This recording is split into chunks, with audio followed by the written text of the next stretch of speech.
जय गुरु जी, शुक्राना Guru ji. Welcome to my Guruji's channel Guruji Satsang with RJ Prachi. संगत जी, इस चैनल पर हम गुरु जी के ब्लेस्ड सत्संग आप सभी के साथ शेयर करते हैं। इन्हें अंत तक सुनने के लिए इसलिए कहते हैं कि कब कौन सी लाइन में गुरु जी हमारे सवालों के जवाब इन सत्संगों के माध्यम से हमें दें, हम ये नहीं कह सकते। इसलिए पूरी ब्लेसिंग्स लेने के लिए सत्संग को बीच में अधूरा नहीं छोड़ने के लिए कहा जाता है। तो आप इसे पूरा सुनिए। और आज हम एक बहुत ही डिवाइन सत्संग आप सभी के साथ शेयर करेंगे, जिससे न सिर्फ हमारी आस्था मजबूत होती है बल्कि हर मन में एक नई ऊर्जा और उम्मीद का संचार होता है। आज जो सत्संग मैं शेयर करने जा रही हूँ उसमें आंटी जी ने बताया है कि उन्हें काफ़ी टाइम से दांतों में बहुत तकलीफ़ थी। डॉक्टर के पास जाने की तैयारी थी, लेकिन उनकी ऐसी हालत नहीं थी कि वो डॉक्टर के पास जाएं। तो उन्होंने गुरुजी से अरदास की, जिससे कि उन्हें बिना डॉक्टर के पास जाए ही दवाई मिली। एक तरीके से उनका उस समय का कष्ट कटा। तो ये कोई संयोग नहीं, हमारे गुरुजी की ही करुणा और उनका आशीर्वाद है। और जो दूसरा सत्संग हम शेयर करेंगे उसमें आंटी जी के घर पर उन्हें लगता है किसी ने ब्लैक मैजिक कर रखा है, जैसे उनके घर का माहौल बिगड़ गया है और उनका बेटा भी उनसे दूर हो गया है। लेकिन संगत जी, जब मन से सच्चे भाव और प्रेम से गुरुजी को याद किया जाए तो हर अंधकार मिट जाता है। हम सब मिलकर अरदास करें कि गुरुजी ऐसे लोगों को सद्बुद्धि दें जो दूसरों की खुशियाँ छीनना चाहते हैं, और अगर वो ना सुधरें तो गुरुजी खुद ही उन्हें सज़ा दें, क्योंकि गुरुजी सब देख रहे हैं। हम प्रार्थना करते हैं कि गुरुजी के रक्षा भरा हाथ हमेशा अपनी संगत के ऊपर बना रहे और हर नेगेटिविटी, हर बुरी शक्ति दूर हो जाए गुरुजी का नाम लेते ही। अगर आपके साथ भी गुरुजी ने कोई चमत्कार किया है तो आप कमेंट सेक्शन में जय गुरुजी, शुक्राना गुरुजी, या अगर वो चमत्कार के बारे में शॉर्ट में बताना चाहें तो बता सकते हैं, जैसे कि जो भी संगत कमेंट सेक्शन चेक करे तो उन्हें भी हमारी गुरुजी की जो ब्लेसिंग्स वो देते हैं, जो चमत्कार करते हैं, उनके बारे में पता चले। और वीडियो को लाइक कीजिएगा, शेयर कीजिएगा और सब्सक्राइब ज़रूर कीजिएगा, जिससे कि जब भी मैं नया वीडियो अपलोड करूं तो आपको इसका नोटिफिकेशन मिले और आप सत्संग सुन पाएँ। तो चलिए संगत जी, आज शुरू करते हैं आज के सत्संग। जय गुरु जी। जय गुरु जी, शुक्राना गुरु जी, अनंतम अनंतम शुक्राना गुरु जी, लख लख बार शुक्राना गुरुपा, कोटि कोटि नमन गुरुपा। संगत जी, ये मेरा शुक्राना सत्संग है। अपना सत्संग मैं गुरु जी के मंत्र जाप के साथ शुरू करती हूँ। ओम नमः शिवाय, शिव जी सदा सहाय। ओम नमः शिवाय, गुरु जी सदा सहाय। जय गुरु जी।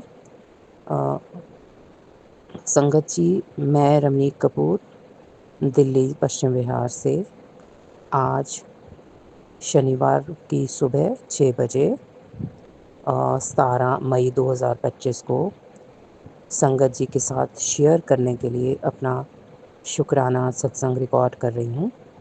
सारी संगत को मेरा प्यार भरा नमस्कार और जय गुरु जी। और संगत जी, ये शुक्राना सत्संग मेरा जो 13 मई मंगलवार है उससे रिलेटेड है।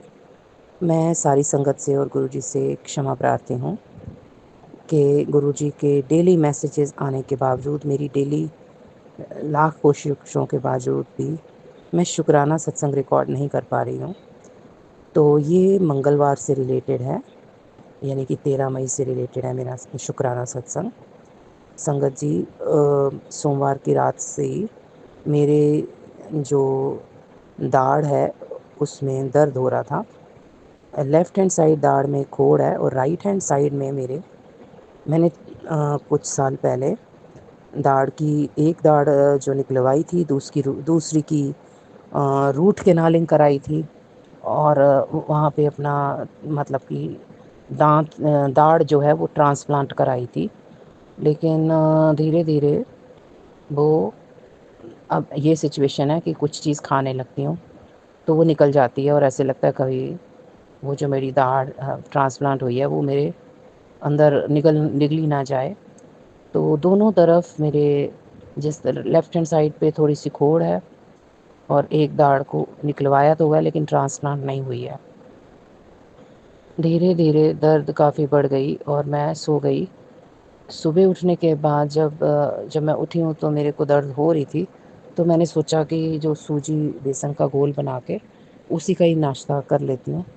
तो मेरी मेड जो खाना बनाने आती है उसको मैंने बोला तू एक चीला बना दे और उसको मैं चाय के साथ यहाँ जो थोड़ी सी चटनी पड़ी है उसके साथ ले लूँगी, कि मेरे को दर्द हो रही है। लेकिन संगत जी वो खाने के बाद दर्द इतनी बढ़ गई, बढ़ती जाए कि मेरे बर्दाश्त करने से बाहर हो गई, बहुत दर्द। मैंने गुरुजी का जल प्रसाद भी पिया, गुरुजी के चंदन टीका जो स्वरूप पे लगाया होता है उसको जल प्रसाद में घोल के भी मैंने लगाया अपने जाड़ पे, और वो पिया भी मैंने। और थोड़ा उस जगह पे जहाँ बहुत दर्द हो रही थी थोड़ा हाथ रखा और मंत्र जाप किया। अब संगत जी मुझे समझ नहीं आई कि क्या था, कैसा कष्ट था, क्या था। धीरे धीरे धीरे धीरे जो सुबह के 11:30-12 बजे से दर्द होनी शुरू हुई, मैंने फिर एक लौंग रखा, मंत्र जाप किया।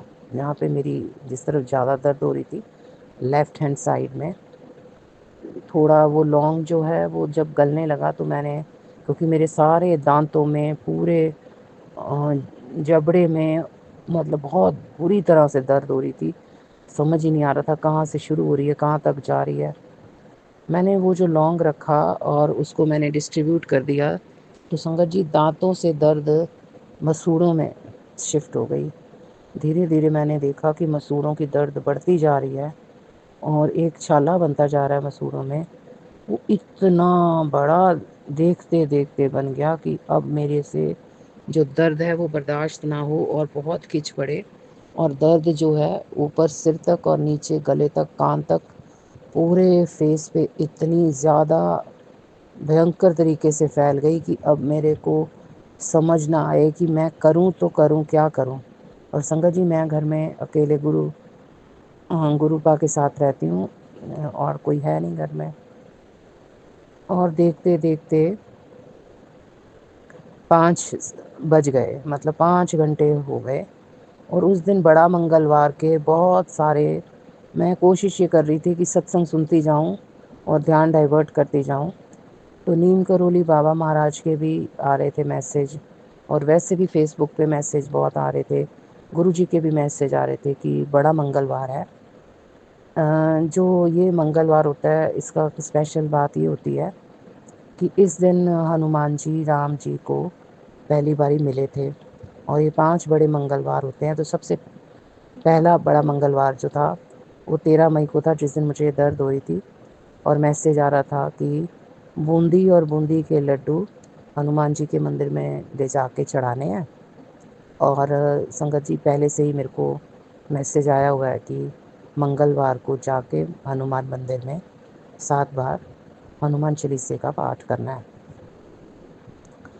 तो मुझे लगा कि वैसे तो मैं जा पा रही थी, और आज जब विशेष तौर से बड़ा मंगलवार है तो, और बूंदी के लड्डू और बूंदी का आया है ख़ास तौर से लेके जाने का, और भी चीज़ों का आया था लेकिन जो भोग की चीज़ें थी वो यही दोनों थी।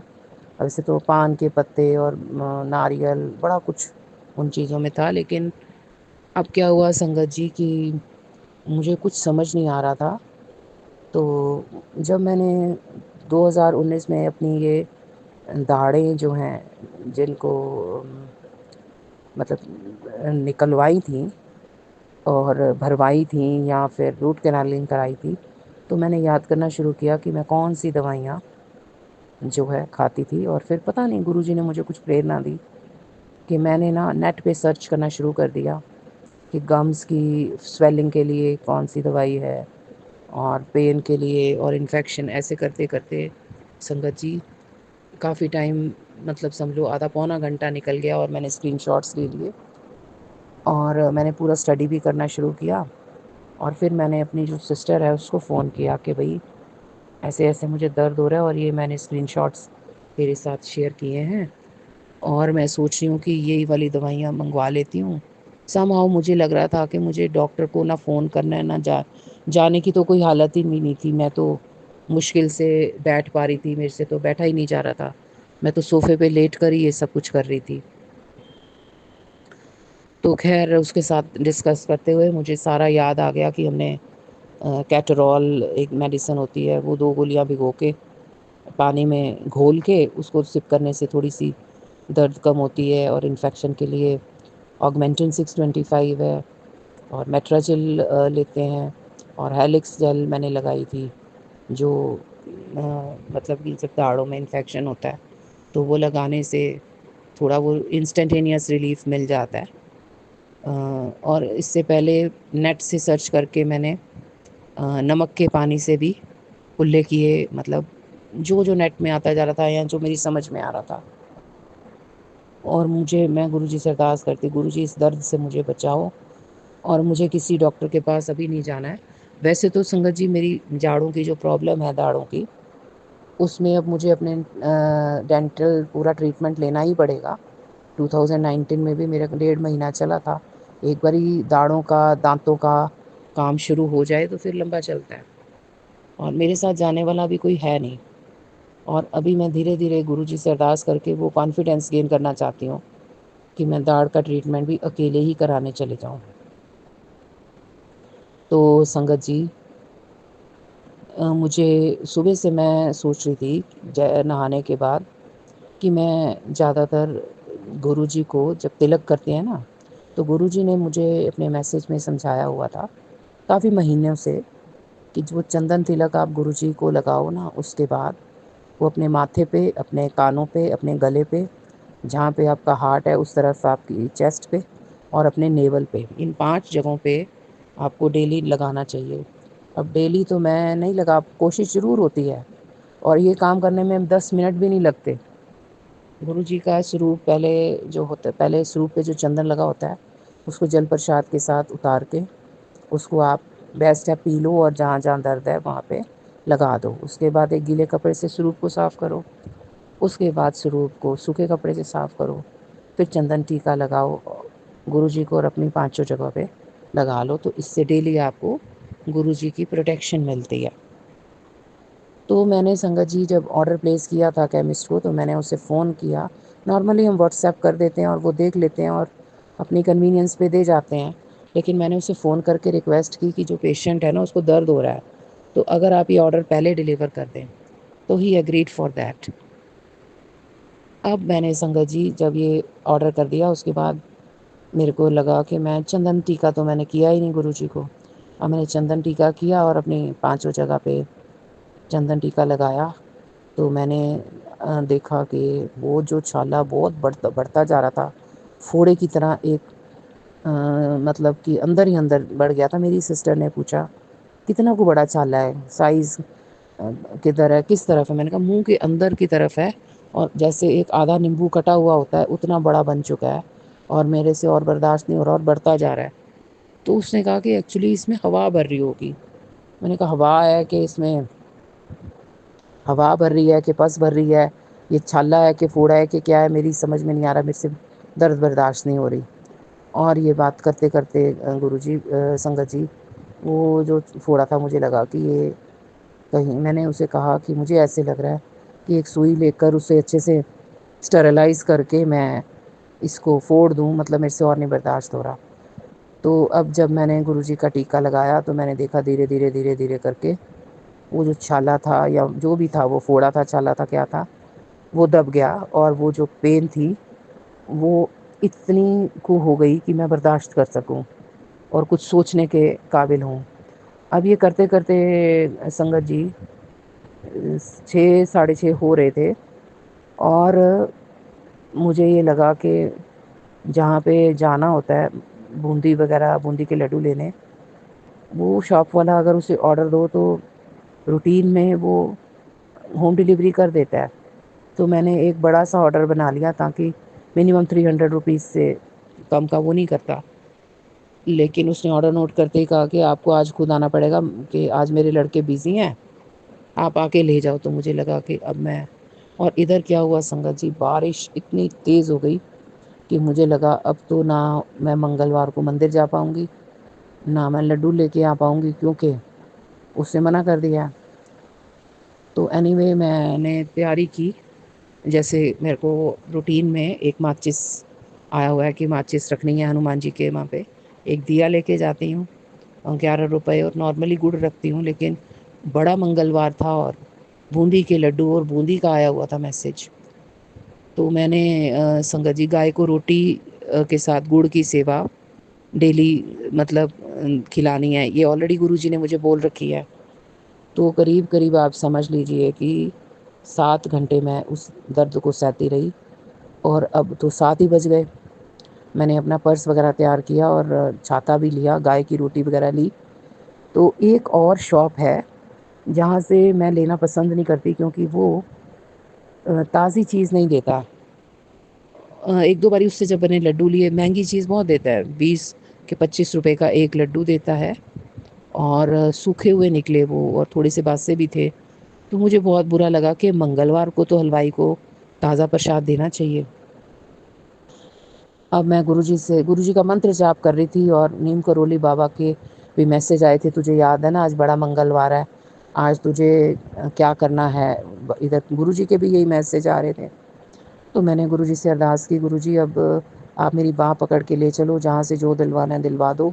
गणेश जी से भी अरदास की कि भाई अब मंगलवार को मंदिर में जाके 7 हनुमान चालीसे पढ़ने के अलावा बूंदी के भोग की बात हो रही है। और इधर हमारे जो पंडित जी हैं, जिस मंदिर में मैं जाती हूँ संगत जी, वो 8 सवा 8 बजे के करीब वाइंड अप करना शुरू कर देते हैं, और उनके ये होता है कि 8:30 मुझे मंदिर बंद करना है, लॉक करना है।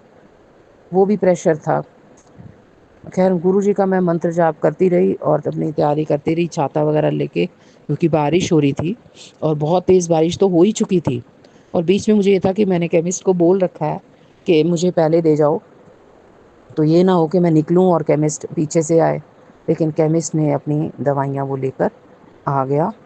तो मैंने सोचा कि कैटरॉल के मैं 2 गोलियाँ पानी में भिगो देती हूँ, क्योंकि वो आधा घंटा घोलने के बाद ही पी जाती है वो सॉल्यूशन, कि वो मैं आके पी लूँगी। और मैं छाता लेके और गाय के रोटी और गुड़ के अलावा जितने भी घर में पपीता, तरबूज, खरबूजा, ये सब चीज़ें काटी जाती हैं, तो वो मैंने काट लिया।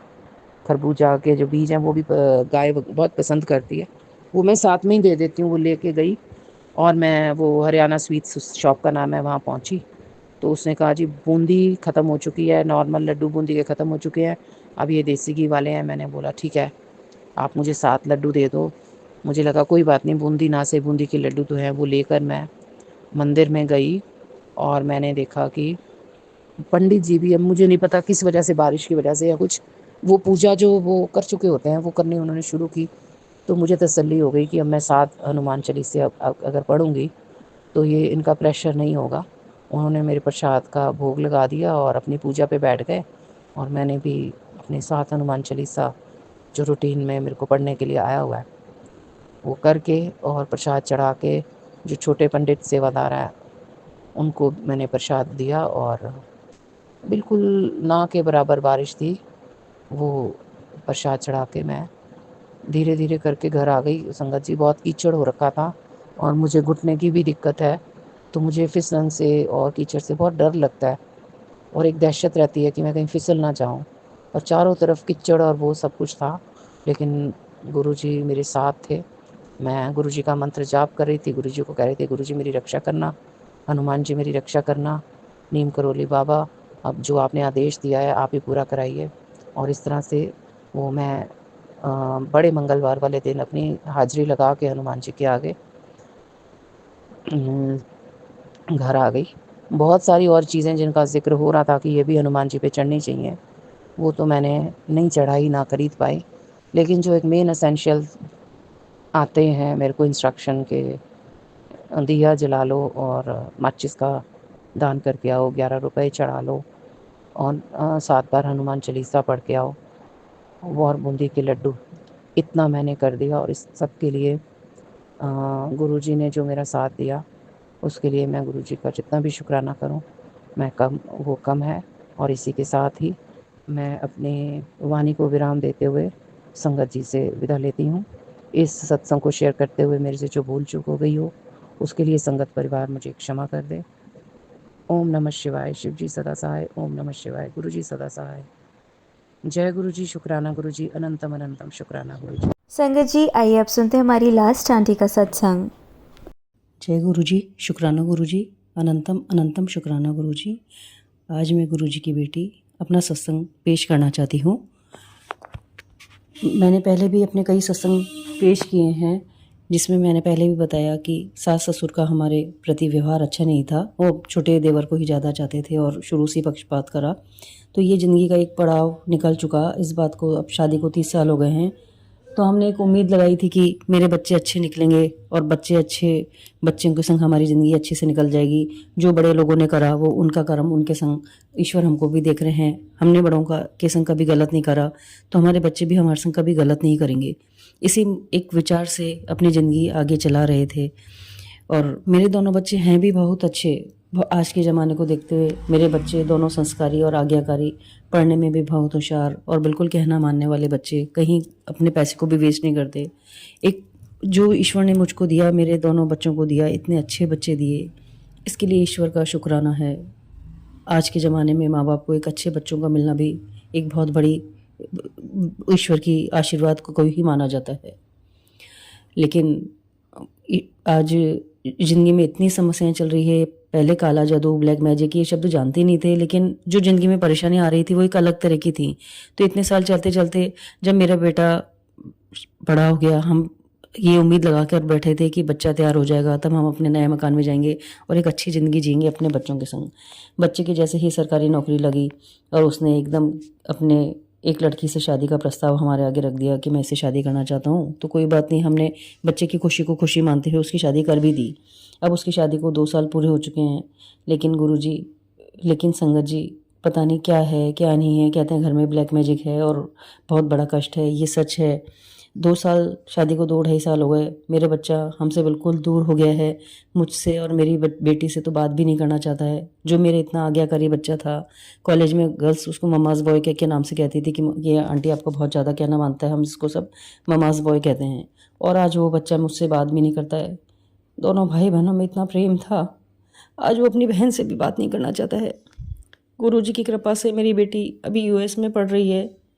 बेटा हमसे अलग हो गया है शादी बात से ही, तो वो अब यूएस से अभी आई हुई थी। मेरा बेटा ना उससे बात करता है ना मुझसे बात करता है। बस मेरे पति से, उसके अपने डैडी से 2 दिन में एक बार थोड़ी सी 5 मिनट के लिए बात करता है।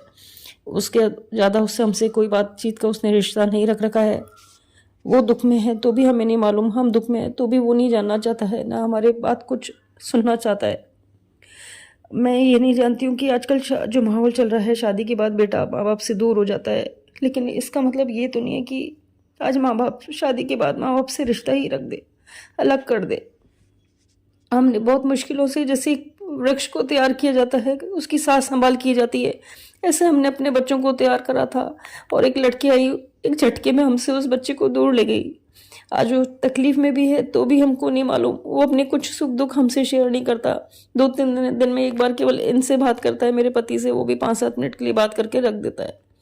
तो मेरी बेटी यूएस आई हुई थी, तो ऐसे ही उसने बात भी करी। तो वो इनके फ़ोन पे मेरे बेटे ने फ़ोन करा, तो बेटी ने उठाया। वो बात कर रही थी कैसा है, और आपस में दोनों युद्ध की बात कर रहे थे। 2-3 सेंटेंस ही बात हुई होगी, पीछे से कुछ आवाज़ आई। वो मेरी बहू ने उस बेटे को कुछ बोला होगा, उसने मना कर दिया कि डैडी से बाद में कहते, बाद में बात कर लेंगे, घर पहुंच जाओ। अभी उस समय हम बाहर थे, कार में थे, और उसने फ़ोन रख दिया। ना मेरी बेटी से बात करी, ना मुझसे वो बात करता है। अभी वो यूएस से जब पता है थोड़े दिन के लिए आई हुई है, तो वो एक बार मिलने आ सकता था। वो हमसे बहुत ज़्यादा दूर नहीं रहता, 22 किलोमीटर 23 किलोमीटर के आसपास उसका अलग घर है, वो वहीं रहता है। तो आज एक अपने बच्चे को, इतना तैयार करे हुए बच्चे को खोना एक बहुत बड़ी तकलीफ अंदर से इतनी होती है। एक माँ हूँ, ना तो उसके लिए कुछ कर पा रही हूँ, और मेरा घर जो बिखर रहा है ना मैं उसको संभाल पा रही हूँ। आज इनके ऊपर भी कहते हैं ना काला जादू है, क्या है हमारे ऊपर। इनके ऊपर शारीरिक कष्ट खत्म ही नहीं हो रहे हैं। कभी कुछ पीड़ा है इनके शरीर पर चल रही है। एक बार कुत्ता काट गया, एक बार सिर पर लग गई, कभी बुखार है जो हटता नहीं है, कभी कहीं से गिर जाते हैं। इनके शरीर की चोटें अलग लग रही है, और मेरे पैरों में तकलीफ रहना, सिर पर तकलीफ रहना, बालों में ऐसी एलर्जी हो गई, शरीर काला पड़ रहा है, बाल सारे सफ़ेद हो रहे हैं। ऐसे मैं ऐसी तो नहीं थी गुरुजी, पता नहीं कौन है जो मेरे परिवार को बर्बाद कर रहा है। मेरे सास ससुर का प्रति हमारे प्रति कभी नेचर अच्छा नहीं रहा। तो मेरी मम्मी और मेरे भाई का हमारे को हमेशा सपोर्ट रहता था। हम कभी छुट्टियों में बच्चों को लेकर जाती थी तो नानी मामा के जाके हर बच्चा खुश होता है, हम खुश होते थे। थोड़ा सा वहाँ जाकर छुट्टी में थोड़े दिन रह आते, मामा घुमा कर लाता, बच्चे खुश होते थे। लेकिन संगत जी, आज 2 साल से पता नहीं क्या ऐसा माहौल हुआ है। मैं मेरे मम्मी की भी कुछ बात करती हूँ, मेरे पति मुझको ताना मारते हैं। पहले इस बारे में कभी ताना नहीं मारते थे। मेरी मम्मी के बारे में, मेरे भाई के बारे में एक शब्द सुनना ही नहीं चाहते हैं। मेरे बच्चों से कभी कहती हूँ नानी के चलेंगे, मामा के चलेंगे, या कुछ उनकी बात भी बताती हूँ, देख मामा ऐसे लाया था। तो आज मेरे दोनों बच्चे ना नानी का एक शब्द सुनना चाहते हैं, ना एक मामा के बारे में एक शब्द सुनना चाहते हैं। मेरी मम्मी आज भी बोलती है कि बच्चे आए हुए इनको लेकर आ, लेकिन उनको मैं कैसे बताऊं कि ये आपके बारे में मेरे घर में कोई बात ही नहीं करना चाहता है। पता नहीं ऐसे क्या काला जादू है गुरुजी, किसने हमारे रिश्ते में ऐसी नजर लगाई। आज जो हमारा एक खुशहाल रिश्ता था, सास ससुर तो सगे नहीं थे, वो तो दुनिया में किसी के होते हैं नहीं होते, वो कोई बात नहीं है। आज मेरे बच्चे नानी के जाके खुश होते थे, एक थोड़ा सा सुकून हो जाता था, 2-4 दिन की खुशी हो जाती थी कि हाँ बच्चे नानी के गए हैं, हम छुट्टियों में रह के आए। उनकी बात करते थे, थोड़ी हिम्मत होती थी, हाँ कोई तो हमको बाहर की दुनिया दिखा रहा है। लेकिन आज पता नहीं क्या है, मेरी नानी का, मामा का, बच्चों के सामने कुछ नाम लूँ, ये लोग सुनना ही नहीं चाहते हैं, जाना ही नहीं चाहते हैं। किसी ने हमारे कौन से ऐसे रिश्ते पर नज़र लगाई है, क्योंकि उन्हीं का हमको सपोर्ट था। मेरे पति मुझको कहीं नहीं ले गए, मेरे देवर ससुर इन लोगों का हमारे प्रति कभी अच्छा नहीं रहा। उन्होंने हमको हमेशा नीचा दिखाने की कोशिश करी। एक मेरे मामा अच्छी, मेरे भाई जो अच्छी पोस्ट पे, मेरी नानी, मेरी मम्मी जो हम लोगों को हम सपोर्ट करती थी, हम थोड़ा सा बाहर घुमाने ले जाते थे। लेकिन आज पता नहीं क्या है, कौन है जिनको हमारा ये रिश्ता भी बर्दाश्त नहीं हुआ है। हमारे इस रिश्ते पर ऐसी नज़र लग रखी है गुरुजी, जो बच्चे नानी मामा का नाम नहीं लेना चाहते हैं, मेरे वहाँ जाना नहीं चाहते हैं। मैं अब अपना दुख किसको कहूँ। एक मेरी मम्मी है जो मेरी बातों को समझती है, उनसे मैं रोज काफ़ी घंटे तक बात करती हूँ। अब मेरी इस बात को मैं उनको ये कैसे बताऊँ कि ये लोग कोई आपका नाम ही नहीं लेना चाहते हैं। ऐसा क्या करा, ये समझ में नहीं आ रहा गुरुजी, पता नहीं कौन सा काला जादू है। हम दोनों पति पत्नी में कभी भी लड़ाई नहीं हुई थी, हम दुनिया में उदाहरण थे। हमने कभी माँ बाप को भी पलट के जवाब नहीं दिया। हमारे बच्चे संस्कारी बच्चे हैं गुरुजी, हम अपने बच्चों के सामने कभी भी नहीं लड़े थे। लेकिन आज अब 2-3 साल से पता नहीं क्या है गुरुजी, बेटा अलग हो ही गया। बेटी शुरू से 12th के बाद बाहर पढ़ने निकल गई थी। वो कभी कभी जब छुट्टियों में आती थी, कभी हम 8 दिन 10 दिन 15 दिन रहने जब भी आती है, तो पहले खुशी का माहौल होता था। हम थोड़ा सा कार में घूमे आते थे, वैसे घर में कहीं भी एक हंसी खुशी का माहौल होता था। बच्चे आए गए, खुश होते थे हम। लेकिन अब एक तो बेटे का दुख तो जो है लेकिन अब मेरी बेटी आती है, हमारे में बिना बात के झगड़ा होता है गुरुजी। मैं और मेरे पति बिना बात के वो इतना झगड़ा हो जाता है, और कुछ बात भी नहीं, कोई सब्जी में नमक कम डाल दिया या ज्यादा डाल दिया, इस छोटी छोटी बात पे मेरे पति की और मेरी बेटी के सामने लड़ाई होती है गुरुजी, जो कभी भी नहीं हुई। तकलीफ ये होती है कि आज वो यूएसए में अकेली रहती है, बाद में ये छाप उसके मन में रहती है कि आज मेरे मम्मी डैडी लड़ रहे हैं, और हम कभी नहीं लड़े गुरुजी, कभी नहीं लड़े। और आज उसके सामने आने के बाद लड़ाई हो जाती है। ये समझ में नहीं आता कि क्यों बिना बात के लड़ाई होती है। फिर मैं उसको कई बार कहती हूँ, देख बेटा, ऐसा हम मम्मी और तेरे मम्मी डैडी कभी नहीं लड़े, ये समझ में नहीं आ रहा है कि क्यों हम तेरे सामने लड़ लेते हैं। और मेरी भी उससे, बेटी से भी बिना बात के बहस हो जाती है। वो जाती है गुरुजी, हम आपस में दोनों में झगड़ा इतना हो जाता है, बाद में मुझे इतना रोना आता है, इतना रोना आता है कि ये हो क्या रहा है। कुछ गलती नहीं, कुछ समस्या नहीं, पता नहीं क्या है, हमारा रिश्ता क्यों खराब हो रहा है गुरुजी, क्यों खराब हो रहा है। मेरा परिवार बिखर गया है। अभी मेरी बेटी यूएस से आई, अभी 1 महीने के लिए आई थी गुरुजी, अभी 3 दिन पहले ही गई है। उसे हम छोड़ के आए दिल्ली एयरपोर्ट तक। इस बार गुरुजी वो आई जब ही मैंने पहले ही अरदास लगा रखी थी कि गुरुजी आपसे हमारे में झगड़ा हो भी रहा है, पता नहीं क्यों हो रहा है, लेकिन उस बेटी के सामने मत हमारा झगड़ा करवाना। उसके मन में एक विचार रह जाता है कि मम्मी डैडी इतना झगड़ा करते हैं, जबकि हम कभी भी नहीं लड़े गुरुजी, कभी भी नहीं लड़े। अब क्यों लड़ रहे हैं, और बिना किसी कारण से। तो मैंने गुरुजी से इतना तो मांगा था कि गुरुजी इतना तो करवाना कि उस बच्चे के सामने हम झगड़े तो नहीं बिना बात के। और इसका शुक्राना गुरुजी, इस बार हमें बिल्कुल उसके सामने बिल्कुल झगड़ा नहीं हुआ, न मेरा और मेरी बेटी में हुआ, न मेरा और मेरे पति में आपस में कोई झगड़ा हुआ। वो राजी खुशी यहाँ से गई। हाँ, एक मन में एक बस जो एक बेटी के प्रति प्रेम होता है, एक खुशी होती है कि बच्ची जा रही है, दुख जाने का दुख होता है, लेकिन यह है एक मन में कहीं सुकून था कि इस बार झगड़ा नहीं हुआ। गुरुजी ने मेरी इतनी अरदास सुनी, और झगड़ा भी क्यों हो रहा है, कोई कारण होता है तो समझ में आता है गुरुजी, लेकिन बिना बात के क्यों झगड़ा रहे हैं हम, यही समझ में नहीं आ रहा है। रोज मैसेज आता है काला जादू है, काला जादू है, वशीकरण है, पति पर भी है, और है गुरुजी कुछ तो है। पहले इन शब्दों को मैं नहीं जानती थी, लेकिन है गुरुजी, मेरे परिवार पर कुछ तो वशीकरण है। आज मेरा बेटा भी हमसे दूर है गुरुजी। हमारे संस्कार ऐसे नहीं थे कि मेरा बच्चा आज हमसे बात भी नहीं करे। बस इस बात का ही शुक्राना है गुरुजी, जो मैंने अरदास लगाई थी कि हमारा कम से कम मेरी बेटी थोड़े दिनों के लिए मेरे घर आती है, उसके सामने हम झगड़े तो नहीं और बिना किसी कारण के ही झगड़ रहे हैं। तो ये शुक्राना गुरुजी, इस बार वो अच्छे से गई। हम महीने भर में हमारे बीच में ऐसे कोई झगड़ा का माहौल नहीं बना।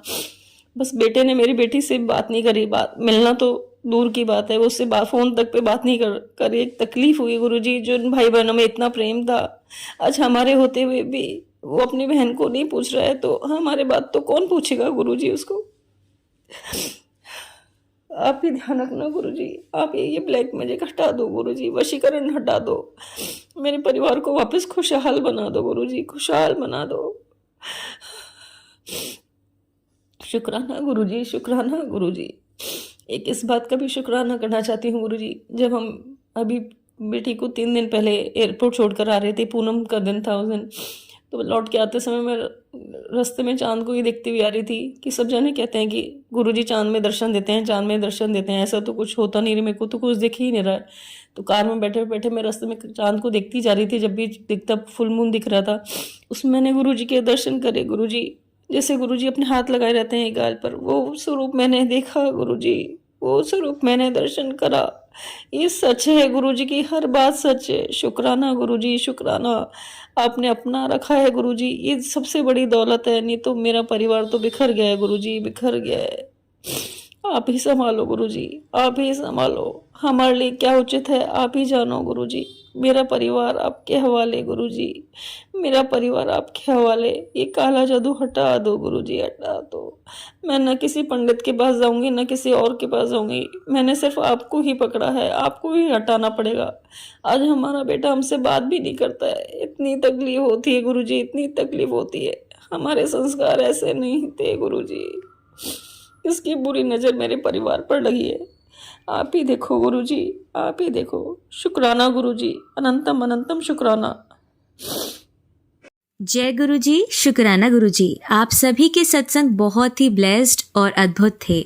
उन्हें पढ़कर, उन्हें सुनकर मुझे बहुत अच्छा लगा, और मैं गुरुजी से अरदास करूंगी कि वो आप पर और आपके परिवार पर यूं ही अपनी ब्लेसिंग्स बरसाते रहें। और इसी के साथ मैं संगत जी से कहना चाहूंगी कि वो भी अपने सत्संग यदि संगत जी के साथ शेयर करना चाहते हैं तो मुझे मेरे व्हाट्सएप नंबर पर या जीमेल आईडी पर भेज सकते हैं। आपका सत्संग भी संगत जी के साथ जरूर शेयर किया जाएगा। इसी के साथ अब मैं गुरु मंत्र जाप करना चाहूंगी, आप भी मेरा साथ दीजिए। ओम नमः शिवाय, शिवजी सदा सहाय। ओम नमः शिवाय, गुरुजी सदा सहाय। ओम नमः शिवाय, शिवजी सदा सहाय। ओम नमः शिवाय, गुरुजी सदा सहाय। ओम नमः शिवाय, शिवजी सदा सहाय। ओम नमः शिवाय, गुरुजी सदा सहाय।